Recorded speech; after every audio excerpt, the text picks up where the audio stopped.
Ok, allez, ok. Bonjour à toutes, bonjour à tous et bienvenue dans ce nouveau podcast. Bonjour Julien. Salut, ça va? Oui, ça va et toi? Eh ouais, Eh ouais, très content voilà. d'être là. Bon bah super. Être là pour la deuxième fois en plus. Parce que c'est la deuxième fois qu'on enregistre. Mais c'est pas grave. Non, personne ne le sait. Personne ne le sait, on le dira pas. Alors voilà, donc notre podcast dont on n'a pas trop parlé, qu'on a commencé il y a 2 semaines, mais en fait ça n'a pas marché. Donc on recommence. Donc on se relance dans le podcasting. Parce qu'on s'est dit qu'il n'y avait pas assez de podcasts encore aujourd'hui. Et puis en plus il n'y a pas beaucoup d'hommes qui font des podcasts. Et puis en plus de mecs qui parlent entre eux et qui s'enregistrent, c'est de l'inédit, c'est du jamais vu. Alors on s'est dit il faut qu'on le fasse. C'était ça l'idée. Non, on le fait vachement bien. Pour l'instant, il n'y a pas de problème. Alors, on va peut-être commencer par se présenter. Il va y avoir beaucoup de bafouillage dans ce podcast, habituez-vous. Julien, est-ce que tu peux dire à nos chers auditeurs qui tu es? Ouais, bien sûr. Voilà, je m'appelle Julien, j'ai 35 ans. Je travaille dans les VFX, donc je fais des films et des images de synthèse par ordinateur. Et voilà, je viens de rentrer d'Angleterre pour vivre dans le Vaucluse. Et il fait chaud. Eh oui, ouais, c'est partout là, Oui. partout en ce moment. Voilà. Ouais, podcast météo apparemment. Ok. Bon bah super. Alors moi c'est Adrien, j'ai 35 ans aussi. Je suis papa de 2 enfants. J'habite en Normandie. Et voilà. Et aujourd'hui, on fait des boulots alimentaires. Mais on est en train de se reconvertir avec ma chérie pour ouvrir une maison d'hôte avec des chèvres. On va avoir des chèvres et faire du fromage. Voilà, c'est le projet du moment. Et donc, comme vous l'avez compris, Julien est dans le Vaucluse, moi je suis en Normandie. Donc on communique avec des moyens dignes des plus grands, avec WhatsApp, et puis on enregistre, on se débrouille. Voilà, c'est ça qui n'avait pas marché la première fois. On espère que c'est mieux cette fois-là. Donc on est à distance. Et pour parler un peu plus de ce podcast, en fait, donc avec Julien, on se connaît depuis longtemps, depuis le temps jadis du lycée de la Raie-Noire à Brignoles. Donc on est potes de lycée. Et on s'appelle souvent, non pas souvent, mais quand on s'appelle, ça dure souvent très longtemps. On a des discussions qui durent parfois des heures sur, en général ça part d'écologie, et puis un peu de société, un peu de philosophie, et puis tout ça entrecoupé de blagues sur le caca et sur l'histoire allemande du milieu du XXe siècle. Donc on rigole pas mal, on aborde des sujets importants et en même temps on se fend la gueule, et on s'est dit que peut-être ça intéresserait 2-3 personnes. Alors tant qu'à faire, autant avoir ce genre de conversation enregistrée, et puis voilà, si ça plaît tant mieux, si ça plaît pas tant pis, ça nous empêchera pas de nous appeler puis de discuter quoi. Carrément. On est toujours d'accord avec ça, on est toujours OP là. Ah ouais, il y a tout qui est en feu là. Il n'y a rien qui peut nous arrêter. Ok, cool. Alors, qu'est-ce que j'avais mis sur ma feuille d'introduction là? Ça j'ai dit. Ça j'ai dit. Ah oui. Ce que je voulais dire. Oui, donc le but ultime, c'était de recevoir Ghislain Blic dans notre podcast. Parce qu'on discute à 2, mais on se dit, si ça intéresse des gens, pourquoi pas ouvrir la discussion à plusieurs personnes avec des invités. Donc pourquoi pas vous qui nous écoutez là en ce moment, à venir nous rejoindre pour une conversation. Voilà. Alors Ghislain Blic, c'est un humoriste qui a un podcast aussi qui s'appelle Comique, qui est un peu perché. Et voilà, moi j'écoute beaucoup, que j'ai fait découvrir à Julien, qui a écouté un peu, et voilà, c'est un format de podcast qu'on aime bien, que j'aime bien en tout cas, un peu décousu, un peu à l'arrache, et voilà, et un peu marrant. Donc si vous connaissez pas, allez écouter Comique, le podcast de Ghislain Blic. Voilà, qu'est-ce que j'avais mis après? J'avais fait une blague sur le fait que... Ouais, non, on va oublier cette blague. Le mec, il est en train de lire sa liste de courses, quoi. Oui, exactement. Oui, parce qu'on fait ça un peu à l'arrache, mais un peu préparé quand même, quoi. Voilà, donc j'ai une double page là de trucs que je voulais dire. J'ai presque tout dit. Voilà, à la fin, c'était pour lancer la discussion, partir sur un thème. Alors voilà, donc la dernière fois qu'on s'est eu le premier enregistrement foiré, la question de départ, c'était est-ce que l'écologie, ce serait pas chiant, même pour les écolos? Et en fait, on n'avait pas parlé de ça du tout, donc c'est marrant. Donc j'aime bien l'idée qu'on parte d'un thème et qu'on parle d'autre chose. Carrément. Est-ce que t'as étudié ce que c'était l'écologie du coup? Ouais, alors, non. Parce qu'en fait, oui, quand on avait enregistré, bon, on va pas faire que parler de l'enregistrement raté, mais en gros, on se disait, on parlait d'écologie, mais que chacun avait un peu sa définition, en fait. Donc on peut peut-être repartir de là. L'épisode 1 était trop bien, celui que vous avez raté là. Il était super. Il sera disponible en bonus. Quand on créera un Patreon, vous vous abonnez au premier abonnement. Bon, bref. Non, mais moi, je disais que pour moi, l'écologie, c'était euh,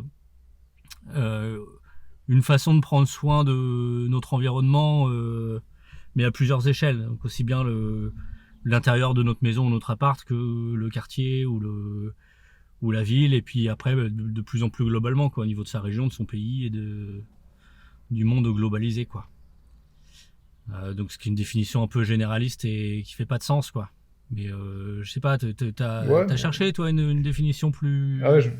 je me suis senti con, oui, parce que j'avais dit quelques conneries aussi lors du premier épisode qui était vachement bien.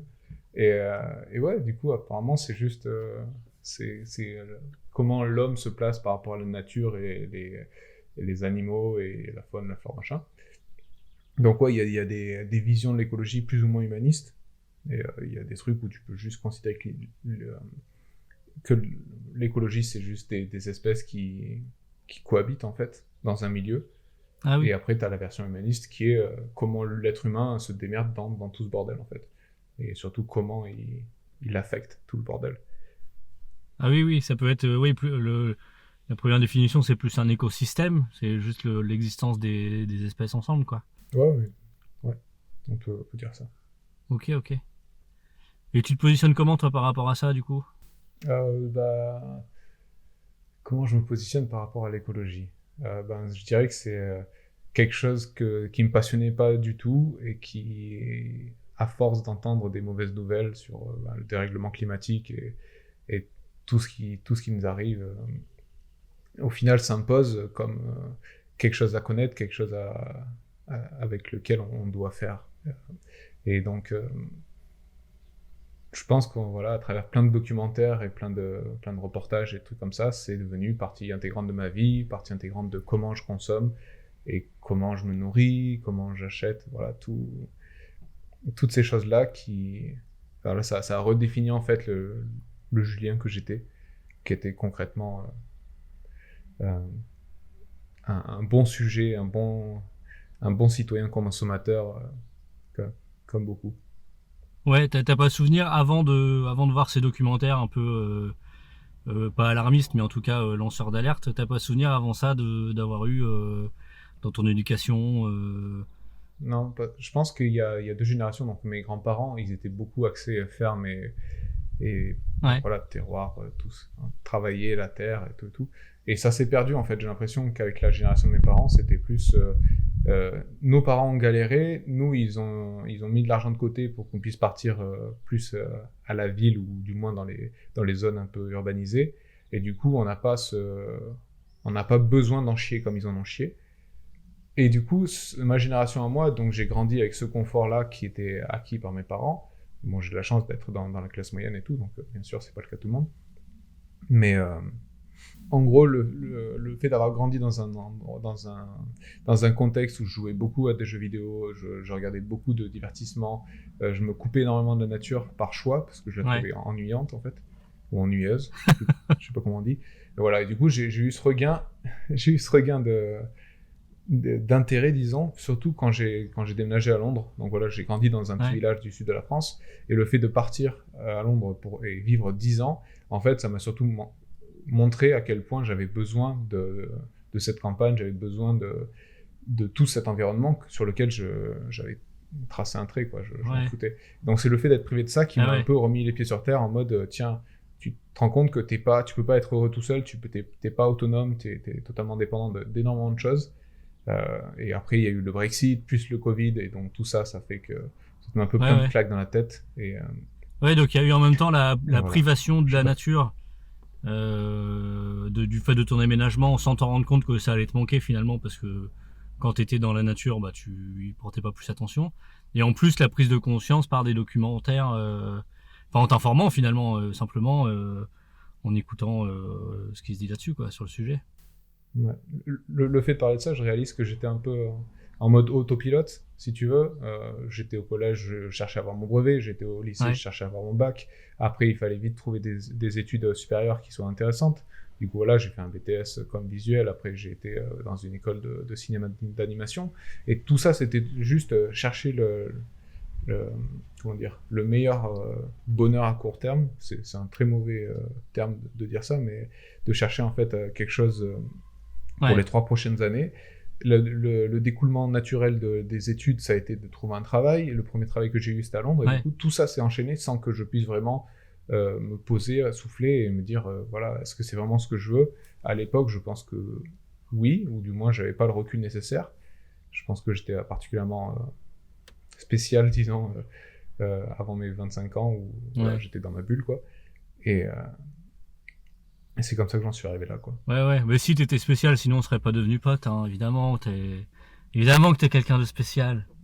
Non, mais je vois Alors, ce que tu veux dire. C'est aussi pour ça que j'ai l'impression qu'on a tous été, enfin, un peu toute notre génération. Enfin, oui, notre génération, parce que c'est ceux avec qui j'échange, mais il y a beaucoup d'entre nous qui ont pris conscience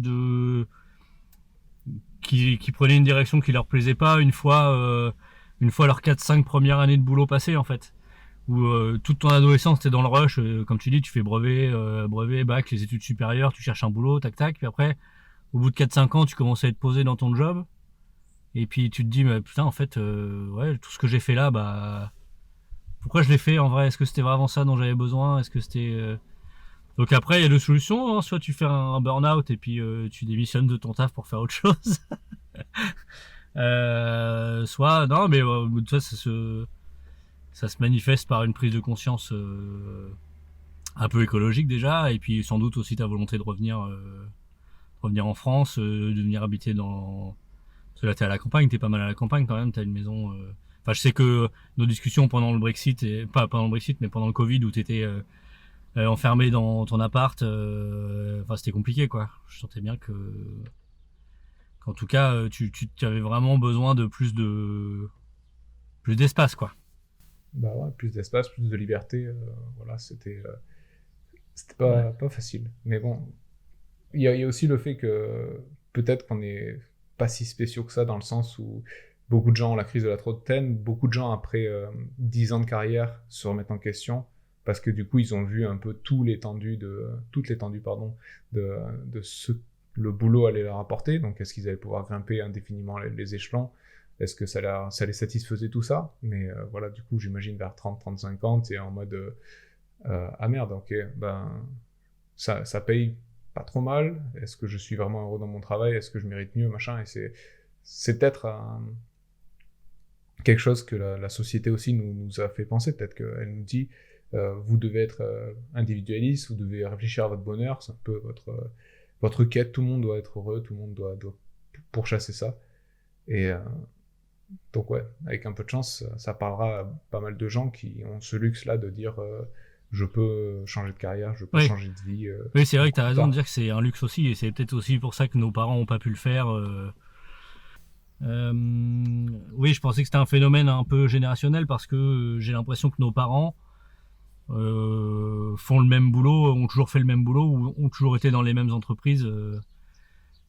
Tandis que là, beaucoup, enfin, je pense que personne de nos générations s'imagine faire plus de 15 ans dans la même entreprise, quoi. Et qu'il faut changer. Ouais.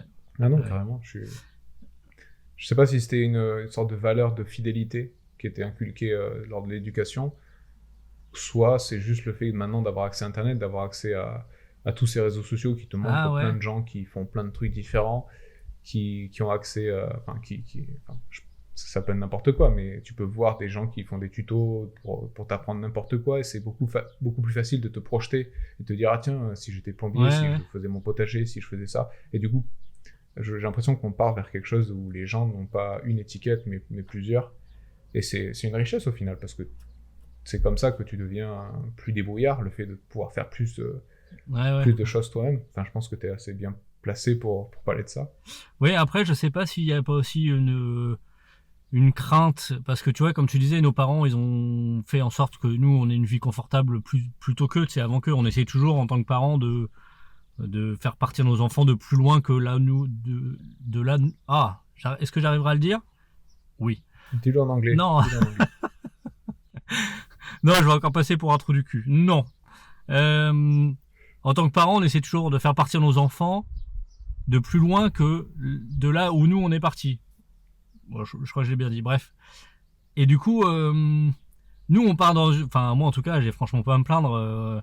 On part quand même dans des positions assez confortables dans la vie, et donc on a peut-être moins la crainte de quitter nos boulots, de se lancer dans autre chose, que nos parents avaient peut-être moins ce confort-là, quoi. Peut-être plus de crainte de perdre plus, en fait, de perdre plus gros que ce que nous on a à perdre.